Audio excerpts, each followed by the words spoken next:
စေအချိန်ဖြုံးစေအတပြာမရှိတဲ့အိုလူကြီး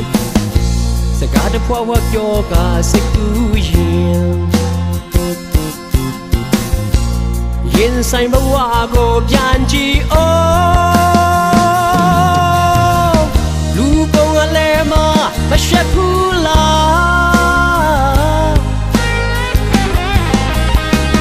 စင်ချစ်စရာတွေကိုမိထားအောင်မိုင်းနေတာတွေကိုထားရတော့ပြန်လဲစင်ချင်းရှိတော့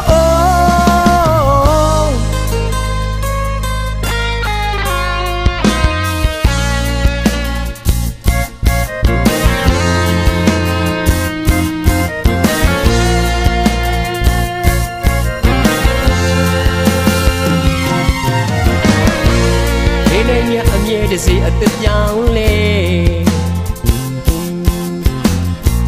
စင်စင်မပြောင်းခဲ့အိုလူကြီး